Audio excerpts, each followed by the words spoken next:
Good morning. Happy Monday. So today in science, we're going to go ahead and do a review. So we're going to do that today and tomorrow and Wednesday. Sorry, Monday, Wednesday, Friday, science. Yeah. So we're going to do that today. We're going to do that on Wednesday. And then on Friday, you're going to watch a movie. Okay.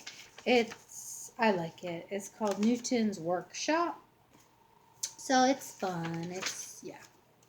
Okay, so that is the plan for Friday. I'm checking my notes. Yep. And then you will have your test a week from Friday. So March 1st is when your test on chapter 12 is going to be. So however long it takes you to study, start studying now if you need to, okay? All right, so we've been looking at the circulatory system and how God created it, okay? So God created this incredible web of veins and arteries and capillaries and blood that circulates through your body, and it picks up oxygen, or drops off oxygen, picks up carbon dioxide. It drops off nutrients to every cell in your body, because remember we talked about every cell in your body needs these things in order to grow and to do what they're supposed to do. Okay, so we are going to go ahead, and today we're going to look at some aspects of the circulatory system. On Wednesday, we're going to look at your blood. So some of you, Carlos, you did a fab job on your presentation, your slideshow. It was really awesome. I enjoyed it a lot. So some of you did fantastic. Some of you didn't get all the elements in there. So I graded them all, sent them all back so you can look at that. And let me know if you have any questions, okay? All right, circulatory system, okay? So God created the circulatory system to send oxygen and nutrients to all the parts of your body, which is what I just said, right? But see, I'm looking at my notes to make sure I tell you everything you need to know, okay? And again, it's the same day at my house. I just recorded a bunch of these ahead of time so that I could put them on for you and stuff. All right. So at the center of the circulatory system is your heart. Remember, your heart is a muscle the size of your fist, okay? And your heart beats all the time. It's called an involuntary muscle. You don't have to think heartbeat, heartbeat, heartbeat. But you have to think like hands raised, yeah. So all other muscles are voluntary muscles because you have to think about what they're doing. But your heart muscle is an involuntary muscle. In fact, if you just go beat faster, beat faster, beat faster, it won't beat faster. Or beat slower, beat slower, beat slower, it won't beat slower. There are things you can do that will increase your heart rate or will make it slow down, but not just by thinking about it, okay? So if I get up and I run around, that's going to obviously make my heart beat faster. If I just close my eyes and breathe really deeply and slowly, then that will make my heart beat slower. But I can't sit and think, heart beat fast, heart beat slow, okay? Because it's involuntary. That means I don't have control over it, all right? So there are 4 chambers in the heart. Remember, we watched that really neat video with the nurse who talked about the 4 chambers of your heart, okay? You have left side and right side. This is my left and my right, but it might be opposite when you're looking at the video. I'm not sure. See, left side with the wedding ring. Yeah. All right. So, you have the left atrium and the left ventricle and the right atrium and the right ventricle. Okay. Remember, the blood that pumps from the right atrium, right ventricle, right side of the heart goes right to your lungs. Remember how she helped us remember that? The nurse, right side goes right to your lungs. The stuff that pumps out of the left side of your heart goes to the rest of your body. Okay? So the right side goes right to your lungs to get oxygen, and then The left side goes through your body. So you can think of it, the right side goes right to your lungs and left side goes to everything else that's left. Does that make sense? All right. So, one heartbeat is whatever amount it takes for all the blood to go all through the whole heart. Okay, that is one heartbeat. And how many times your heart beats in a minute depends on your age and how healthy you are. Remember when we did that experiment in school where we felt our pulse and then we ran around and we felt our pulse, and how long did it take to get back to its original time? Okay, because the pulse of blood, the pulse that you feel is the push of blood through the veins every time your heart beats. Okay, so that's why you can feel and you know how many times your heart beats. Okay, and when you get excited or nervous, your heartbeat will faster. When you're sleeping, your heart beats slower. Remember we talked about these things? Okay. All right. Pacemaker. So a pacemaker is little electrodes like in your heart that maintain your steady beat. Okay. Sometimes things go wrong with it, and they can actually put a pacemaker in your heart. Well, it's like in your skin that tells your heart to beat. Okay, if you need that. One of my friends had it in when I was in Maine. She needed a pacemaker. Okay. You can also check the electrical pulses using an EKG. It's an electrocardiogram. But since electrocardiogram is a long word, the medical community likes to make it shorter. So they abbreviated to EKG. So an EKG is, I actually had one before. They put like little pads with wires on your heart, and then they look at this strip and it shows all the different things that your heart's doing. So if it like bumps somewhere and then goes fine and bumps somewhere, then they know that there's some sort of issue that's happening with your heart. Maybe you need a pacemaker. My aunt needed surgery. It all depends on what's going on with your heart. Okay. The pacemaker was developed by William Einthrop. I like practiced that before I started, and then it just fell out of my head. I'm sorry. He was the first one to develop this, and he developed it in 1924. And he actually, and he developed it, and then in 1924 he won the Nobel Prize in Medicine for it. It's a very prestigious prize. They give every year prizes, and very few people ever win them. So it's very prestigious, and it shows that they did something really special. Okay, so when he did it, it was like a huge monstrosity, very big, like 600 pounds. Now it's like little, like sits on a cart. Okay, so they've made that a lot easier to move around. All right, so blood vessels are part of your circulatory system. Okay, the circulatory system is your heart, your blood, and your blood vessels make up your circulatory system. So you think of the vessels like pipes that instead of carrying water, they carry blood all around your body. Okay. Let me look here.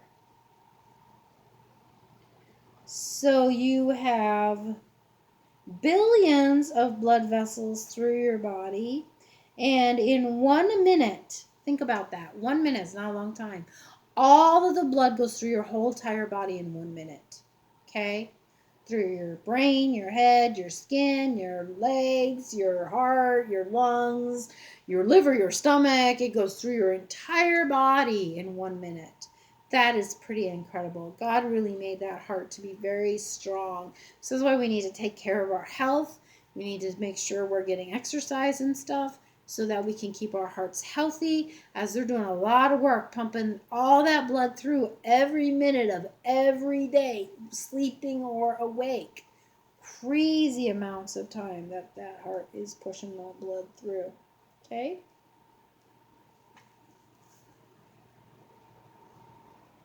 All right, so you have arteries, veins, and capillaries. And the way they decide if it's an artery, a vein, or a capillary is by where, oh wait, I just forgot, sorry. By where they carry the blood, okay? So arteries are blood vessels that carry blood from the heart, okay, to other parts of the body. So everything that carries the blood from the heart to the other parts of the body are called arteries. So you have a carotid artery, which is right here, which is the one we use when we're trying to find our pulse. You have a femoral artery, which is in your femur, the big part, the big bone on your leg, the top part, the thigh, not the bottom, the shin, but the top part, the thigh. It's called your femoral artery, okay?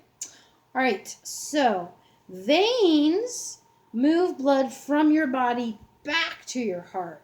So anything that is traveling back to your heart is a vein. Anything traveling out of your heart is your artery, okay?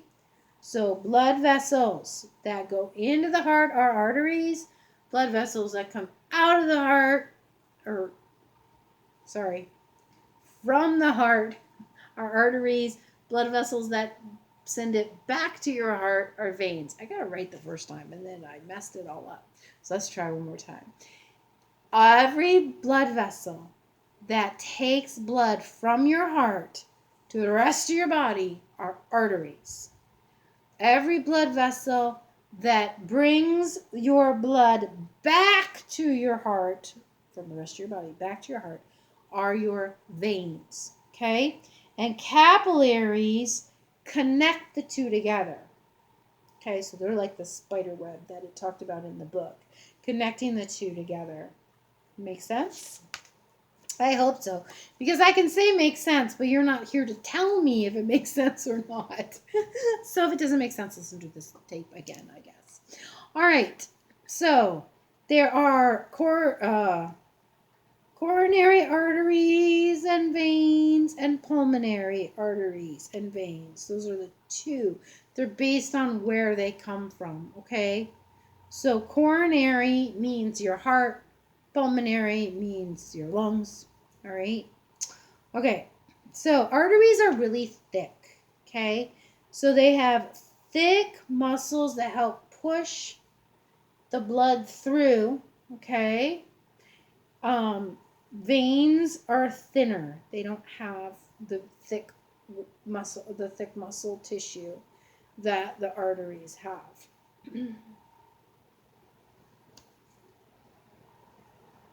The aorta is the largest artery that you have in your body, and it's the size of a garden hose. So think about when you're out, so like when you'd be watering the garden, okay?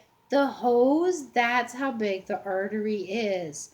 The aorta is in your body.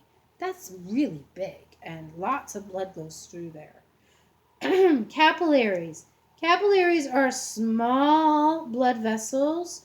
They're so small you can't see them without a microscope. So anything that's so small that you can't see unless you can look under a microscope are called microscopic. So capillaries are microscopic, okay?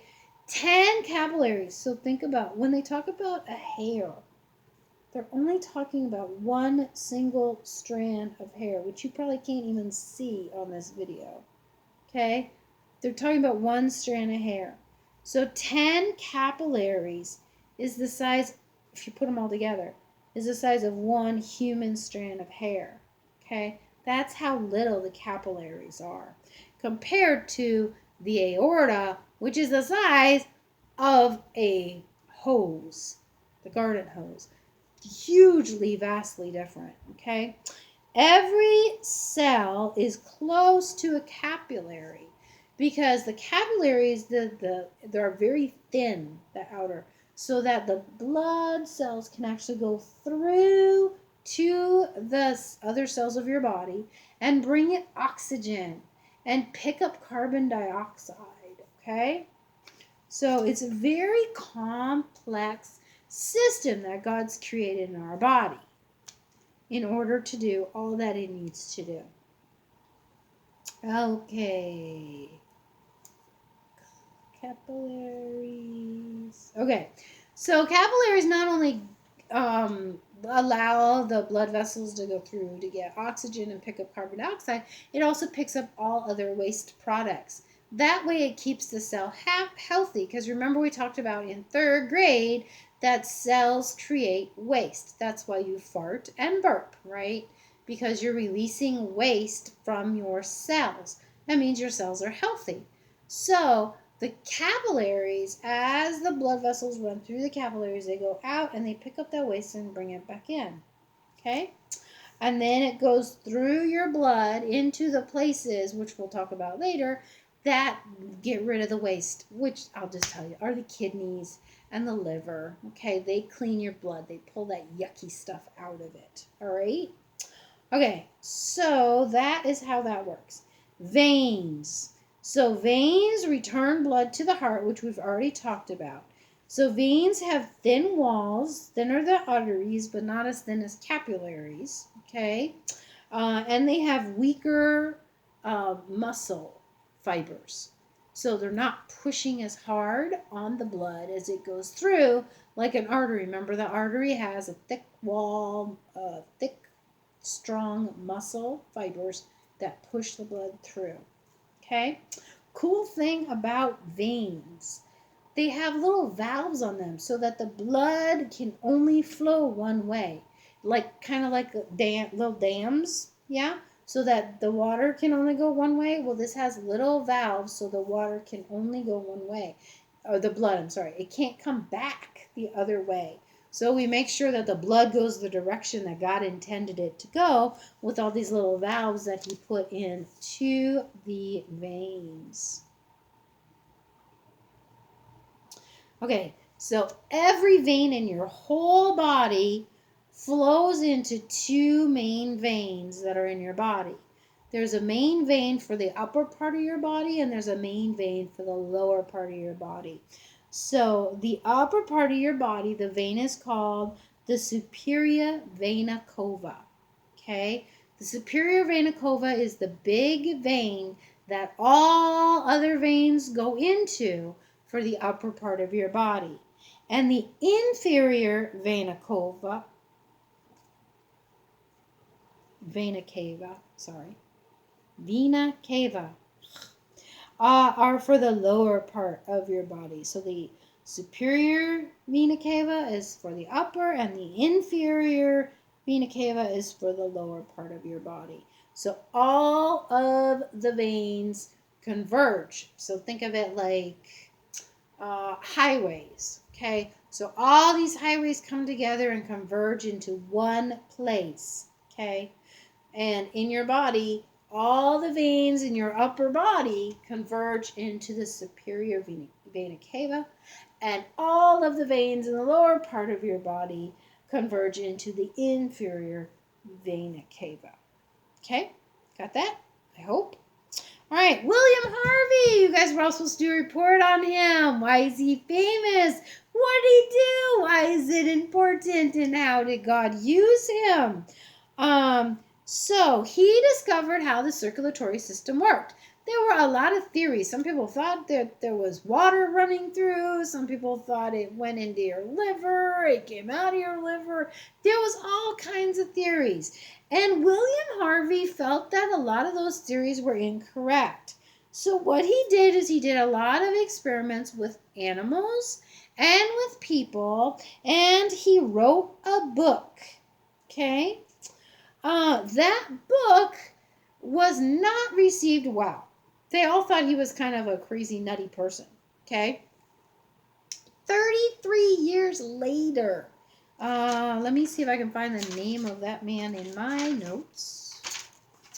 I know I wrote it down. I just got to find his name. 33 years later, Marcello Malpighi, something like that. Malpighi. Okay?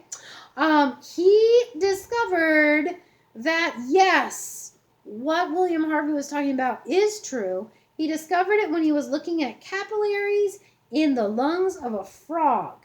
under a microscope because remember, capillaries are microscopic. So he had a frog under the microscope looking at the lungs, and he saw all the capillaries, and that's when they said, oh yeah, this guy, hey, William Harvey, he knew what he was talking about. He wasn't just a good doctor and a doctor to the king, but he was a smart dude too, okay? So all the research and all of the theories and stuff that we use today in medicine, talking about the circulatory system, all came from the book that William Harvey wrote. The book was called On the Movement of the Heart and Blood in Animals. Okay? So that book was like the guide. I mean, we know so much more now because we have so many more better instruments and tools and things. But his book was like the foundation. That book is still used today, which I think is incredible. The man died in the 1600s, and it's 2020, and we're still using and growing on his ideas and his theories from way back then. God used him in a mighty way, didn't he? All right. So amazing but true. We are done for our review for today.